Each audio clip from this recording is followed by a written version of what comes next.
pessoal, tudo bem? Hoje a gente vai falar sobre citologia. Citologia é o ramo da biologia que estuda as células, suas formas e o seu funcionamento. Então, morfologia, formas, fisiologia, funcionamento das células. As células são as unidades funcionais e estruturais dos seres vivos. O que significa? Que é a menor parte com forma e com função, né? Como eu posso dizer? Com o trabalho delas definidos, tá? Então, é a menor partezinha do ser vivo que eu tenho forma e função definidas. Mas o que são seres vivos? Lembrando que para eu considerar um ser, né, algo como um ser vivo, ele precisa ter o ciclo de vida. Ou seja, eu vou fazer 5 perguntinhas para ele. Nasceu, cresceu, reproduziu, envelheceu e morreu? Então, nascer, crescer, reproduzir, envelhecer e morrer são as etapas do ciclo de vida que caracterizam um ser vivo. Bom, para ele ser um ser vivo também, além do ciclo de vida, ele precisa ter o corpo composto por células, sendo que pode ser uma única célula, unicelulares, ou várias células, pluri ou multicelulares, como nós seres humanos, tá? Então, unicelulares, normalmente as bactérias são unicelulares, pluri ou multicelulares, várias células, a gente tem desde uma planta, um pequeno gatinho, ou um ser humano, multi ou pluricelulares. E então a gente começa bem pequenininho, lá na célula, não antes disso. Lembrando que tudo que existe no mundo é matéria. Nós somos matéria, então seres vivos também são matérias. Então, qual é a menor parte da matéria? A menor parte da matéria, o átomo. Quando a gente tem uma reunião de átomos, a gente tem as moléculas. Moléculas podem formar as organelas celulares. As diferentes organelas compõem uma célula. Células semelhantes, de função semelhante, compõem os tecidos. Tecidos com função semelhante formam um órgão. Órgãos com funções semelhantes formam os sistemas. Todos os sistemas juntos formam um indivíduo, um ser vivo. Seres vivos com características físicas semelhantes formam as espécies. Espécies, a espécie, né? Um grupo de seres da mesma espécie forma uma população. Seres de espécies diferentes e unidos formam comunidades. Seres vivos mais os fatores abióticos do meio ambiente formam ecossistemas, biomas e, por fim, toda a biosfera. Então, desde o átomo até chegarmos à biosfera, que é o nosso planeta Terra. Bom, tudo começou, né, essa história de citologia, esse estudo das células, com a descoberta do microscópio. Sem o microscópio não foi possível esse estudo das células. Então, tudo começou com o Zacarias e o seu pai Hans, né? Eles eram fabricantes de óculos e eles começaram a perceber que eles, sobrepondo lentes, eles conseguiam ampliar os objetos. Então, eles começaram aí a história aí dos microscópios.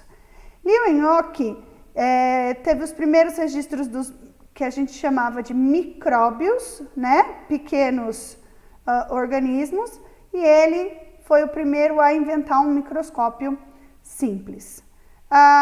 Robert Hooke, então, ele teve o esboço do primeiro microscópio óptico, muito semelhante com o que a gente tem hoje. Então, ele já tinha uma lente ocular, que é a lente onde a gente coloca o nosso olho, e a lente objetiva, que é a lente que fica próximo ao objeto de observação. Com isso, né, com a observação do Robert Hooke, que observou cortiça, que é uma partezinha do tronco da árvore, e começou a observar as primeiras células, mais tarde, Schleiden e Schwann, eles propuseram a teoria celular. E o que seria essa teoria celular? Todos os seres vivos são formados por células. E essas, por sua vez, é a unidade morfológica, né? Que forma o corpo, a estrutura corporal dos seres vivos. Segundo, as atividades essenciais para a vida ocorrem dentro das células, ou seja, as células são as unidades funcionais dos seres vivos, a menor parte com função, com trabalho definido. Novas células são formadas a partir de células pré-existentes. Uma célula não pode surgir do nada, ela precisa de uma célula mãe para serem produzidas células filhas. A célula é a menor unidade da vida e os vírus são os únicos seres que não possuem células. Discutível? Sim. Alguns pesquisadores dizem que vírus não são células, são seres acelulares. Por quê? Porque na sua estrutura eles não conseguem uma etapa do ciclo de vida que é a reprodução. Se ele não tiver associado a uma célula de um outro organismo, ele não consegue reproduzir. Então, discutível, pois alguns pesquisadores acreditam que os vírus não sejam seres vivos e outros acreditam que sim. Bom, o nosso microscópio, né? O microscópio óptico. Ele é composto por lente objetiva, lentes oculares, onde eu vou colocar o meu olhinho e aqui eu já tenho um pequeno aumento. Junto, né, eu tenho a lente objetiva, que é a lente que vai ficar mais próxima do objeto. Eu posso ter um conjunto com várias lentes e cada lente dessa tem um aumento diferente. O braço ele dá suporte ao microscópio. O revólver, ele prende esse jogo de lentes. A platina é onde eu vou colocar o meu objeto.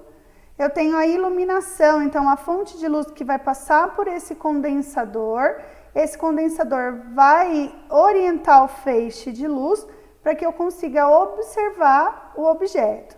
E os botões macrométrico e micrométrico que vão facilitar esse foco, essa observação do objeto.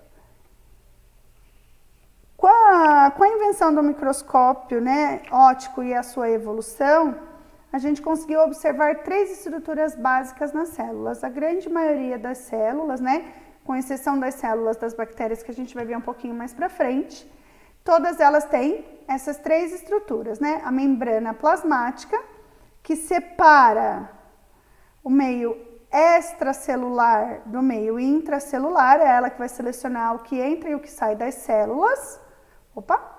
Então, é a membrana plasmática que vai selecionar a entrada e saída de substâncias. O citoplasma, que vai abrigar todas as organelas, né? Todas as estruturas que ajudam o funcionamento dessa célula. E o material genético, que em algumas células está envolvido por uma membrana e a gente chama de núcleo. Mas todas as células têm membrana plasmática, citoplasma e material genético, que é no material genético a gente tem as estruturas, né, as informações que passam de geração para geração. Era isso que eu queria falar. Obrigado, pessoal. Até mais. Um beijo.